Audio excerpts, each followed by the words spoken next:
In the high-altitude town of Silver Creek, Colorado, winter is not just a season, it is an industry. The town, nestled in the shadow of the Rockies, effectively shuts down non-essential operations in November and dedicates itself to the aesthetic of the perfect American Christmas. If Silver Creek was the stage, Sarah and Kenneth Albright were its lead actors. They lived on Pine Ridge Drive, a winding street of Victorian Revival homes, where the HOA mandates specific wreath sizes. Kenneth, 44, was a structural engineer whose firm handled high-end ski resort contracts. He was quiet, steady, and adored his wife. Sarah, 38, was the town's kinetic energy. She was the chairwoman of the Sleigh Bells Charity Gala, a fundraiser that pulled in 6 figures annually for local youth programs. She was vibrant, blonde, and impeccably dressed, known for her signature gingerbread architectural replicas. She was the kind of woman who didn't just buy cookies for the bake sale.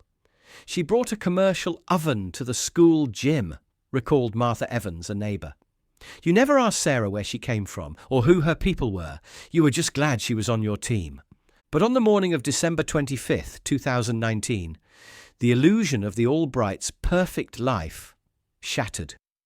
While the rest of Silver Creek was unwrapping presents, crime scene tape was being strung across the Albrights' hand-carved mahogany door. The call came into the dispatch centre at 11:42 p.m. on Christmas Eve. The voice on the line was Sarah Albright. She was hyperventilating, her words tumbling over one another.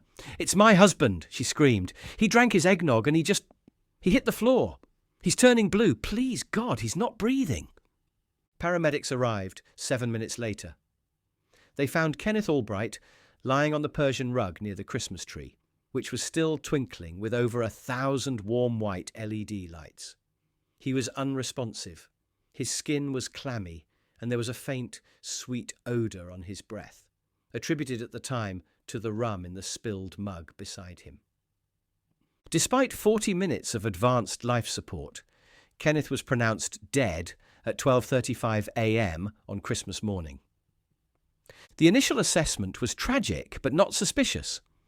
Coroners see a spike in cardiac events during the holidays, the holiday heart syndrome, caused by stress, rich food, and alcohol. Kenneth was 44, young, but not too young for a congenital defect or a massive aneurysm.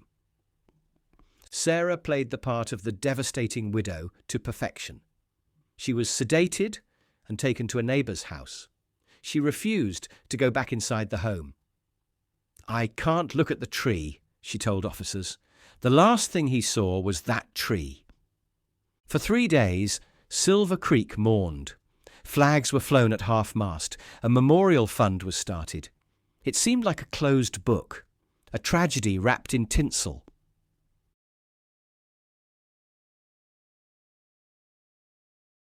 The investigation would have likely ended with a natural causes stamp, if not for the intervention of the probate court.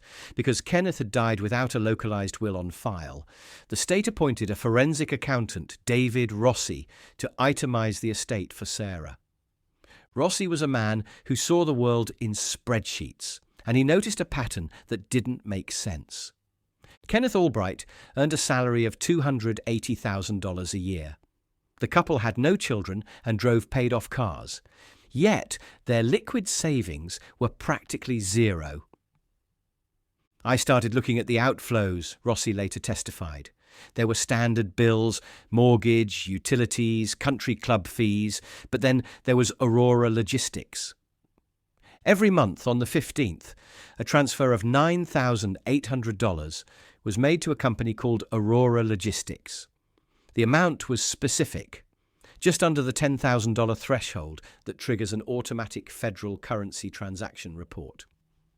Rossi did a business entity search. Aurora Logistics wasn't a logistics company. It had no trucks, no warehouse, and no employees. It was a shell entity registered to a P.O. box in Reno, Nevada. Rossi called the Silver Creek Police Department on December 28th. "You don't have a grieving widow," he he told the desk sergeant. "You have an embezzler." Detective James Miller took the case. Miller was a veteran investigator who had moved to Silver Creek to escape the grime of Denver homicide work. He expected DUI checks and domestic disputes, not complex financial fraud. Miller started with a background check on Sarah Albright. He ran her social security number. It came back clean. Too clean. The number had been issued in 2012 in the state of Ohio. There was no credit history, no school records, and no taxes filed for a Sarah Albright prior to that year. It was like she fell out of the sky in 2012 for some short, Miller said. Miller contacted the FBI's Facial Analysis Comparison and Evaluation FACE services. They ran Sarah's DMV photo against the National Criminal Database. The match came back in 4 hours. Sarah Albright did not exist. The woman living in the Victorian house on Pine Ridge Drive was Elena Vos. Vos was a legendary figure in Florida law enforcement circles. In 2011, she had orchestrated a massive real estate Ponzi scheme in Boca Raton, defrauding retirees of nearly $2.5 million. Just as the indictment was coming down, Vos vanished. Her car was found abandoned at the Miami airport. She had fled west, undergone rhinoplasty and chin refinement surgery, dyed her hair, and purchased a stolen identity on the dark web. She landed in Colorado, targeted Kenneth Albright, a lonely, wealthy bachelor, and integrated herself into his life. But the Aurora Logistics payments weren't investments. They were hush money. Vos was paying off a former associate in Reno, who knew her true identity and was blackmailing her. With the identity revealed, the lens shifted back to Kenneth's death. Detective Miller ordered a halt on the cremation and requested a rush on the toxicology screen, specifically testing for poisons. On January 4, 2020, the medical examiner called Miller. "It wasn't a heart attack," the ME said. "It was ethylene glycol, antifreeze." Ethylene glycol is odorless and colourless, but it has a notoriously sweet taste. In a glass of heavy nutmeg-spiced eggnog and dark rum, it would be undetectable. The lethal dose for a man of Kenneth's size was about 100 millilitres. Kenneth had ingested nearly triple that amount. Police obtained a warrant for the Aurora Logistics credit card history. They found a charge from 3 weeks prior at an industrial chemical supplier in Denver, 1 gallon of pure, unbittered ethylene glycol. Why kill the golden goose? Kenneth was funding Elena's life and paying her blackmailer. The answer lay in Kenneth's home office. Digital forensics recovered a deleted draft from his email outbox, time-stamped 2 p.m. on Christmas Eve, 9 hours before his death. The subject line read, "To the FBI Field Office, Denver." The body of the email was simple. "My name is Kenneth Albright. I believe my wife is not who she says she is. I found documents in the basement. I believe she is Elena Vos, a fugitive. I am afraid to confront her, but I cannot live with this lie. Please advise." He never sent it. Police theorized that Kenneth, a man who avoided conflict, tried to talk to her first. He likely confronted her that afternoon. Elena Vos, realizing her life of luxury was about to end in a prison cell, decided to act. She prepared the eggnog. She handed it to him. She watched him drink it. On January 12, 2020, Detective Miller brought Sarah in. She believed she was there to discuss the hacking of her husband's accounts. She arrived wearing black, clutching a tissue, playing the role she had perfected. The following is an excerpt from the transcript of that interview, released after the trial. Date: January 12, 2020. Interviewer: Date James Miller. Subject: Sarah Albright, Elena Vos. Sarah Albright is seated. She appears calm, occasionally dabbing her eyes. "We're doing everything we can to understand what happened to Kenneth. That's why we need to go over a few things. Routine stuff. Of course. Anything to help. We've been looking into Kenneth's finances, just standard procedure. Can you tell me about Aurora Logistics? Aurora, I think that's Ken's consulting firm. He handled all the business stuff. Why?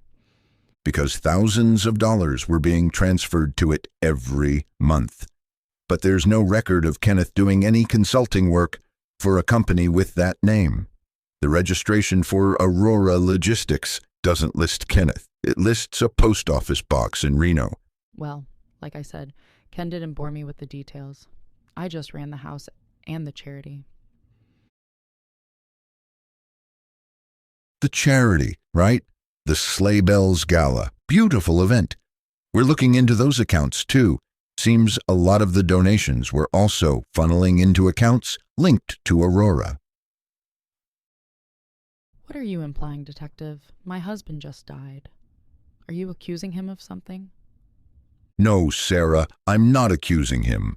We ran your prints from the mug you offered me earlier. They didn't match Sarah Albright. They matched Elena Vos, wanted for fraud in Florida since 2011. That's ridiculous. There must be a mistake. There's no mistake, Elena. We know about the fake identity. We know about the debts in Florida. And we know that 3 weeks ago, a credit card in the name of your shell company was used to buy industrial-grade ethylene glycol, antifreeze. You're fishing, Detective. I want a lawyer. You can have one, but before you do, you should know we found Ken's laptop. He knew, Elena, he was going to turn you in. Did he confront you on Christmas Eve? Is that why you spiked his eggnog? I have nothing more to say. Get me a lawyer. The trial of the people of Colorado versus Elena Vos was the most sensational event in Silver Creek history. The defense argued that Kenneth, depressed over secret financial debts, had committed suicide. The jury didn't buy it. The purchase history of the poison, the fake identity, and the drafted email were insurmountable evidence. On November 14, 2021, Elena Vos was found guilty of first-degree murder, identity theft, and wire fraud. When the verdict was read, she didn't cry. She simply took off her wedding ring and placed it on the defense table. She was sentenced to life without the possibility of parole. Today, the house on Pine Ridge Drive has new owners. They have repainted the front door and removed the old carpets, but the neighbours say the street feels different now. For years, Sarah Albright was the spirit of Christmas in Silver Creek. She created a world of warmth, lights, and charity. But it was all a projection, a dazzling light show designed to hide the darkness in the centre of the room. As Detective Miller said in his closing statement to the press, She didn't kill him because she hated him. She killed him because he was the only person who saw who she really was. And for a woman like Elena Vos, being seen is a death sentence.